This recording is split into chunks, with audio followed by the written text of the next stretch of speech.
Hello students, welcome back. In today's video, we shall be studying about our sixth module, which is global environment. So first of all, before we move on to the topics regarding your sixth module, I need to accustom you people with certain terminologies over here. So there are certain terms which you need to know. What is a parent company? What is a subsidiary? What do you understand by home country and what do you understand by host country? See, here we are speaking about international human resources management. So these terminologies, as I keep speaking to you about the strategies that are to be used for global staffing, I will be frequently using these terminologies. So it is better we understand what these terminologies are. So first have a look at this first term what I have used here. There is something called as a parent company and there is something called as a subsidiary company. See, in international business, what companies do is they will start one branch of their company in the country where they belong to. So for example, the example here, what I have taken here, IBM. IBM is an American company. They had started off their branch in the United States. So IBM America, that company's nationality is the parent company. The first company which was started by that company, the first branch which was started by the company is called as the parent company. And the parent company will normally be started in that country which that company belongs to. So, so here IBM America is the parent company. Now moving on to the second point over here, you have something known as a subsidiary. See, IBM does not restrict its business only within America, only within the United States. It has established branches in so many other countries out there. One is in India, in Japan, in Australia, Singapore. There will be so many branches of this company. So in Turkey, Istanbul, there are many branches of this company. So thereby, the other branches, what the company establishes is called as a subsidiary. So the parent company is the first branch which is established, which is in that own company's nationality. So this is a parent company, and a subsidiary is where the branches are established in other countries. So this is called as a subsidiary company. Moving on to the third terminology over here, you have something called as a home country and a host country. So what do we understand by the term home country over here? Home country is the parent company's nationality. So in this case, when I'm speaking about the example of IBM, home country is United States of America.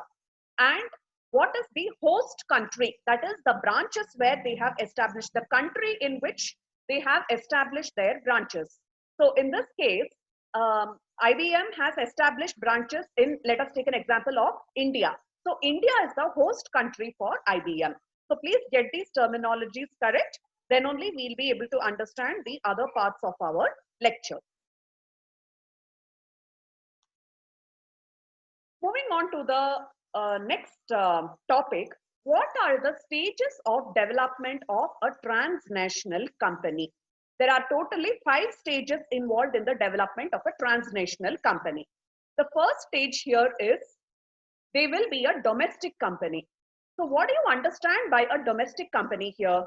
A company which produces and markets only within its own country.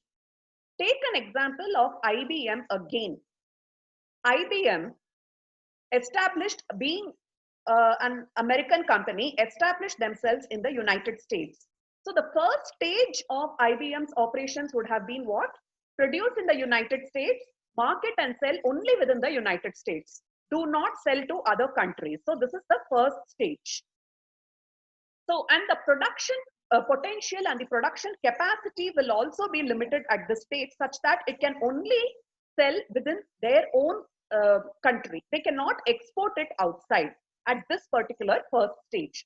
So from our own India's point of view, if you see, there are certain examples what I can take here.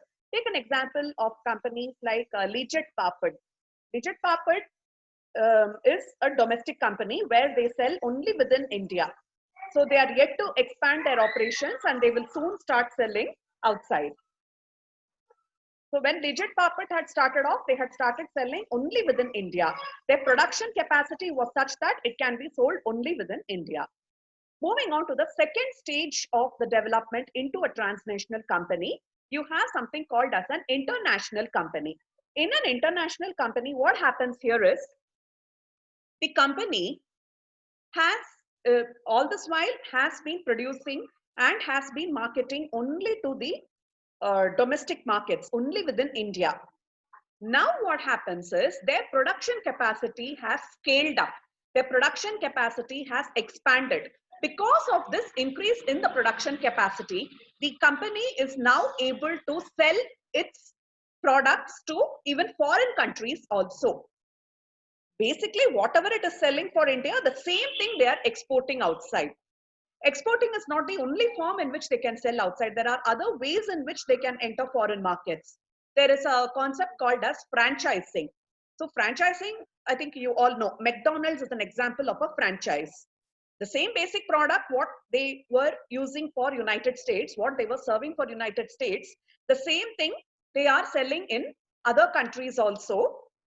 However, they are authorizing some other local Indian person to use the name of McDonald's and do the business. They're authorizing another firm to use their name.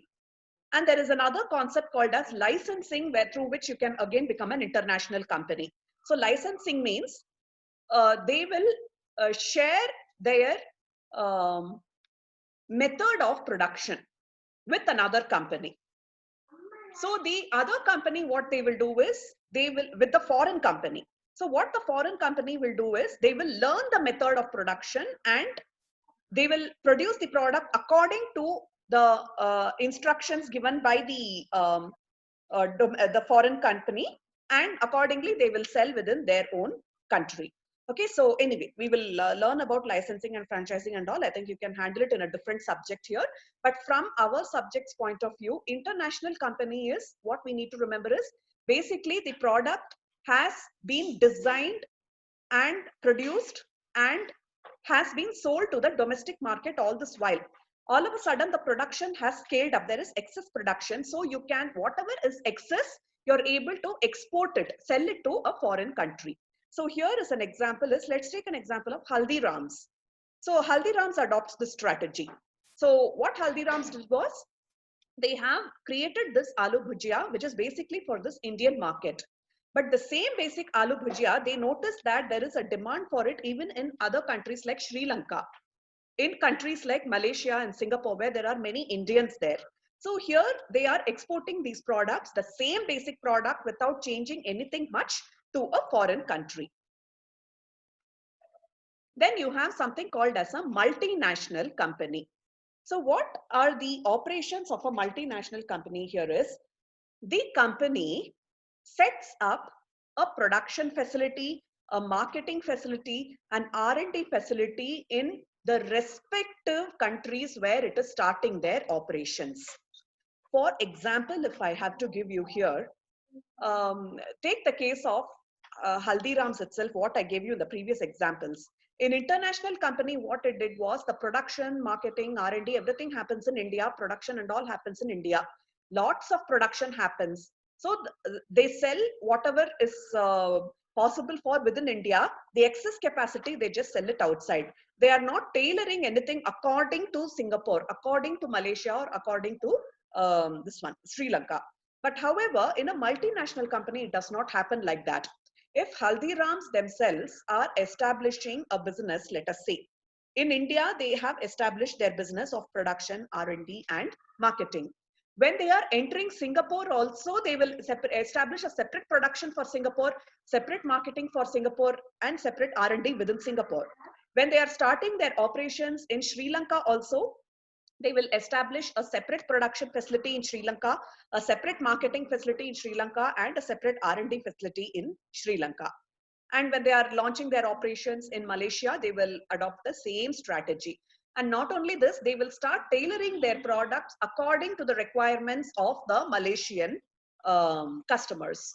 They will start tailoring their products according to the requirements of the Singapore customers. Okay, so over here, what happens is, now let us take, for example, within Singapore, they are they do not like too much of spice. So what they will do is, the production facility which is there in Singapore will cut down on the level of spice of Haldirams. Whereas in India, the level of spice will be lots. In Sri Lanka also, the level of spice may be high.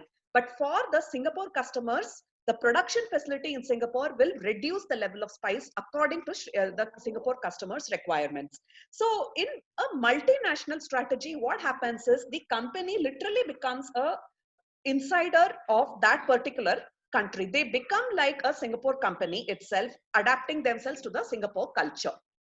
Okay, so and normally what happens in multinational companies is, there will be a lot of repatriation of profits. What do you understand by repatriation here? The company would have created certain profits in Singapore out of the Singapore's operations. Those profits, it will bring it back to India. This is called as repatriation. In Sri Lanka, it has set up a facility, it has set up a marketing department, and it has generated certain profits within India. So it will bring back those profits to India. This is how repatriation works. Now, from the literal point of view, if I had to give you an example of a multinational company, Philips is an example of a multinational company. So they establish operations in different countries. They produce their products according to the local requirements of each of those countries.